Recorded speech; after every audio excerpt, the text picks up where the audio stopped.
حدیث نمبر 25 سیدنا صدیق اکبر رضی اللہ تعالی عنہ سے روایت ہے کہ میں نے رسول اللہ صلی اللہ علیہ وآلہ وسلم کو فرماتے سنا ہے، جو مجھ پر درود پاک پڑھے میں اس کا قیامت کے دن شفیع بنوں گا۔ حوالہ آب کوثر 52، القول البدی 121۔ حدیث نمبر 26 حضرت عمر رضی اللہ تعالی عنہ کا ارشاد ہے کہ رسول اللہ صلی اللہ علیہ وآلہ وسلم نے فرمایا، جو بندہ مجھ پر ایک مرتبہ درود پاک پڑھے اللہ تعالیٰ اس پر 10 مرتبہ رحمت نازل فرماتا ہے۔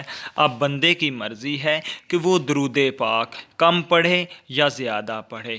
آب کوثر 50، القول البدی 107۔